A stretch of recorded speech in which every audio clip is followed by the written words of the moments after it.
महागणाधिपते नमः। सदाशिवसमारंभां शंकराचार्यमध्यमाम् अस्मदाचार्यपर्यन्तां वंदे गुरुपरंपरां। श्रीमात्रे नमः। आदित्याय च सोमाय मंगళాయ బుధాయ చ గురుశుక్ర శనిభ్యశ్చ రాహవే కేతవే నమః। ప్రేక్షకులకు అందరికీ కూడా శ్రీ క్రోధినామ సంవత్సర ఉగాది శుభాకాంక్షలు। మనం ఈ శ్రీ క్రోధినామ సంవత్సరంలో మనం ఈ ద్వాదశ రాసుల వారికి కూడా నవగ్రహ సంచారాలను అనుసరించి మనం ఈ శుభాశుభ ఫలితాలు చెప్పుకోవడం అనేది జరుగుతుంది। అయితే ఇక్కడ ఈ సంవత్సర ఫలితాలు తెలుసుకోబోయే ముందర అంటే వీళ్ళు ఈ ద్వాదశ రాసుల వాళ్ళు కూడా ఈ సంవత్సరం అంతా కూడా ఎటువంటి విషయాల్లో జాగ్రత్తగా ఉండాలి, ఎటువంటి విషయాలు చేపట్టాలి, వివాహ విషయాల్లో కానీ గృహప్రవేశము, సంతానము, ఉద్యోగము, విద్య, వ్యాపారము, ఆరోగ్యము, ఇలా అన్ని రకాల విషయాల మీద కూడా మనకి ఒక అవగాహన అనేది తెచ్చుకుందుకు మనం ఈ ఉగాది సంవత్సర పంచాంగ శ్రవణం అనేది మనం చెప్పుకోవడం అనేది జరుగుతుంది। అయితే ఇక్కడ ఈ యొక్క మన ఈ ద్వాదశ రాశుల ఫలితాలు తెలుసుకునేటప్పుడు ఇక్కడ అన్ని గ్రహాల గురించి మనం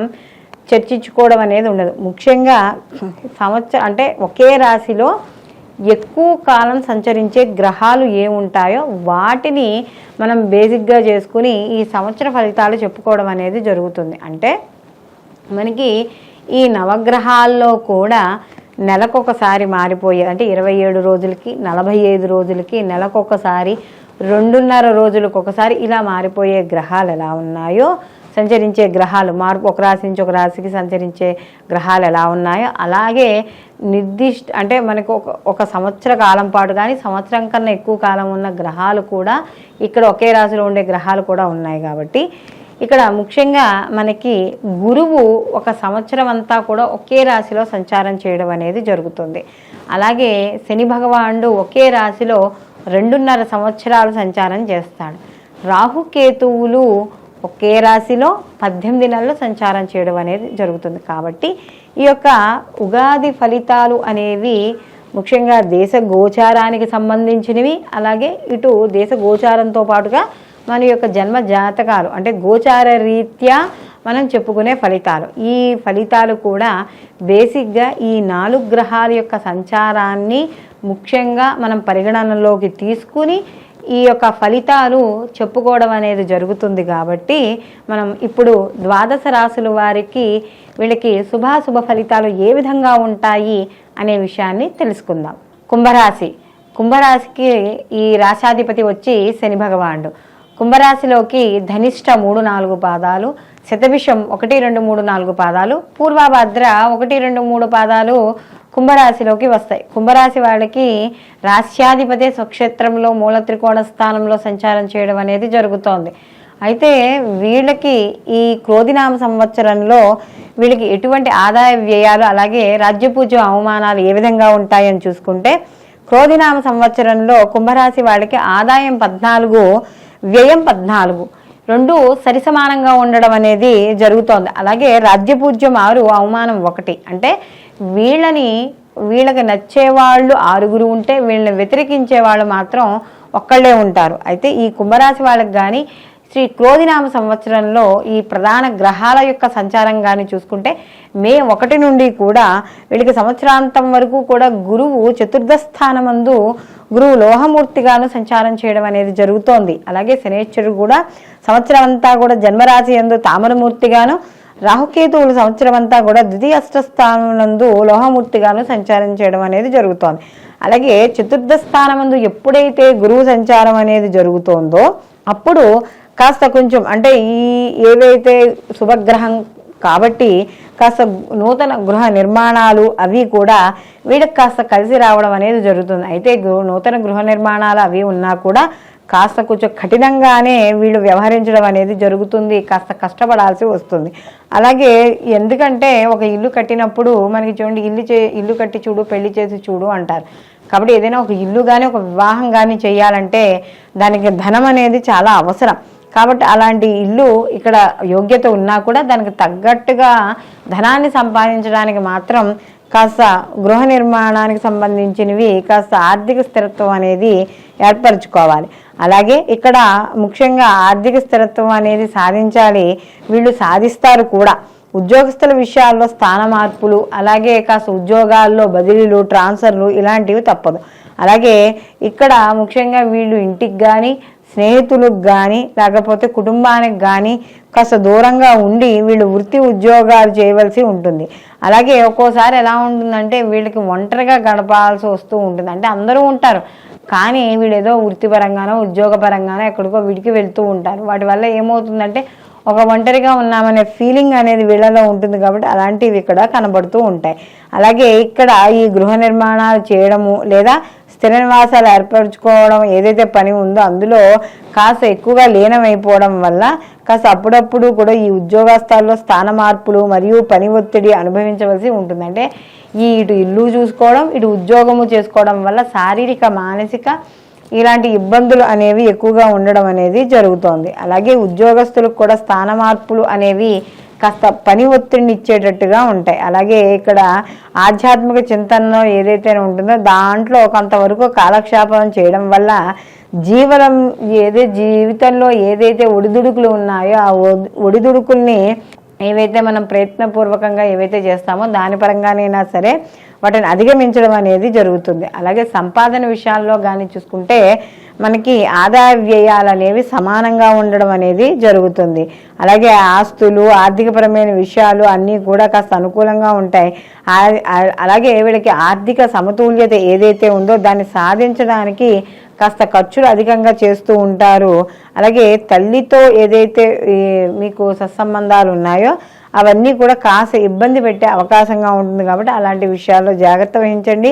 అలాగే స్థాన మార్పులు, నూతన గృహ నిర్మాణం లేదా నూతన గృహాలు ఇవన్నీ కూడా వీళ్ళకి కలిసి రావడం అనేది జరుగుతుంది. అయితే గృహంలో మార్పులు కూడా చేసినప్పుడు అనుభవజ్ఞుల యొక్క సలహాలు తీసుకోవడం అనేది మంచిది. అలాగే శని భగవానుడు కూడా ఎప్పుడైతే స్వక్షేత్రంలో సంచారం చేస్తున్నాడో కాబట్టి ఏ వృత్తిలో ఉన్న వారికైనా సరే మిశ్రమ ఫలితాలు గోచరించడం అనేది ఇక్కడ మనకి కనబడుతోంది.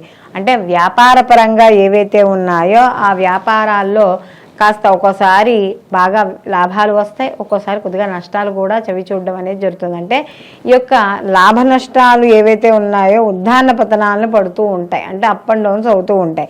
అలాగే వైద్య సహాయం కొరకు ఏవైతే ఆసుపత్రుల్లో చేరితే వాడికి చేరిన వాళ్ళకి కొద్దిగా భయం వేస్తూ ఉంటుంది. అంటే చేరిన తర్వాత అయ్యో ఎందుకు జాయిన్ అయ్యామో ఏంటో అని. కాబట్టి అలాంటివన్నీ కూడా దైవ బలంతో పూర్తి చేసుకోవడం అనేది జరుగుతుంది. అలాగే మీరు ఏ పనైనా సరే మరీ కఠోరంగా కళ్ళు మూసేసుకుని తపస్సు చేయాల్సిన అవసరం ఏమీ లేదు. కాస్త అనుకూలమైన ఫలితాలే ఇక్కడ ఆశించిన ఫలితాలే గోచరించడం అనేది కలుగుతుంది. అలాగే ఇక్కడ ఏవైతే సహోద్యోగులు ఉన్నారో వాళ్ళు గౌరవం అవైతే ఏవైతే ఉన్నాయో గౌరవ కీర్తి ప్రతిష్టలు అన్నీ కూడా వాళ్ళు పొందడం అనేది ఇక్కడ కనబడుతుంది. ఈ సంవత్సరం వీళ్ళకి అంటే ఎక్కువగా సమస్యలను ఎదుర్కోవడం ద్వారా వీళ్ళు ఒక ఆర్థికమైన స్థిరత్వాన్ని ఏర్పరచుకోవడం అనేది జరుగుతుంది. అలాగే ముఖ్యంగా గృహ నిర్మాణము, అలాగే సమయాల్లో సంపాదించిన సొమ్ము మొత్తం కూడా ఈ యొక్క అంటే ఏదైనా విలువైన వస్తువులు కొనుక్కుంటాం. ఆ విలువైన వస్తువులు కొనుక్కున్నప్పుడు ఈ యొక్క దొంగల వల్ల కానీ లేకపోతే ఎవరైనా బయట పాడేస్తుంటే ఎవరైనా తీసుకెళ్ళిపోవడం కానీ ఇలాంటివి జరుగుతూ ఉంటాయి. కాబట్టి అలాంటి విషయాల్లో మాత్రం కాస్త జాగ్రత్త వహించడం అనేది మంచిది. అలాగే ఎవరైతే వ్యవసాయ రంగంలో ఉన్నారో చేపలు పట్టేవాళ్ళు ఆ రంగాల్లో ఉన్న వాళ్ళందరికీ కూడా మంచి ఫలితాలే ఉండడం అనేది జరుగుతుంది. అలాగే ధ్యానం, ఈ యొక్క ఏవైతే ధ్యానము, మెడిటేషన్ ఇవన్నీ కూడా కొంత మీకు ఆ స్ట్రెస్ని తగ్గించడం అనేది జరుగుతుంది. అలాగే ధాన్యం కొనుగోలు వ్యాపారస్తులు మిశ్రమ ఫలితాలు ఉంటాయి.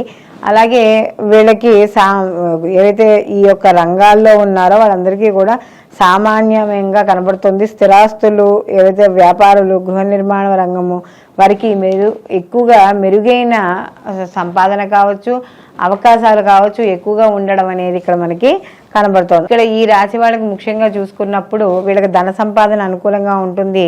వృత్తి ఉద్యోగ వ్యాపారాల్లో అనుకూలత. అయితే ఉద్యోగ విషయాల్లో కూడా ఎప్పటికప్పుడు ముందంజు వేసుకోవడం అనేది జరుగుతుంది. ఏకాగ్రత అనేది చాలా అవసరం. మొత్తం మీద చూసుకుంటే ఈ యొక్క ఏవైతే సంవత్సర ఫలితాలు ఉన్నాయి ఈ సంవత్సర ఫలితాల్లో కొంత అనుకూలంగాను కొంత వ్యతిరేకంగాను రెండు సమానంగా ఉన్నాయి కాబట్టి వీళ్ళకి ప్రతిరోజు కూడా ఈ యొక్క లక్ష్మీ గణపతి ఆరాధన చేసుకుంటూ ఉండడం, లక్ష్మీ గణపతికి సంబంధించిన ఉండ్రాళ్ళు ఉంటాయి కదా, ఆ ఉండ్రాళ్ళు నివేదన చేయడం ద్వారా కొంత ప్రతికూల ఫలితాలు తగ్గడం అనేది జరుగుతుంది. కుంభరాశి వాళ్ళకి ఈ సంవత్సరం కాస్త అంటే ఏళ్ళనాటి శని యొక్క ప్రభావం ఉంది.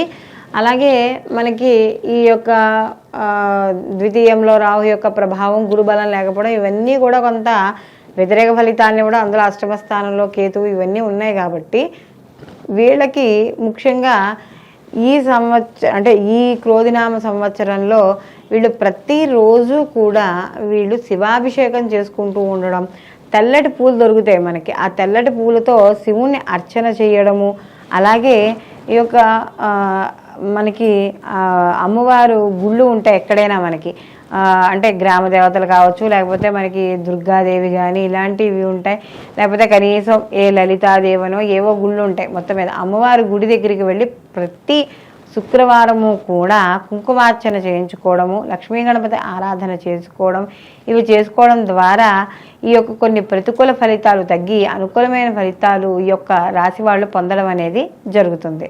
అయితే ఇప్పుడు మనం ఈ యొక్క శ్రీ క్రోధినామ సంవత్సరంలో ఏ రాశికి ఆ రాశి మనం గోచార ఫలితాలు అంటే సంవత్సర గోచార ఫలితాలు మనం తెలుసుకోవడం అనేది జరిగింది.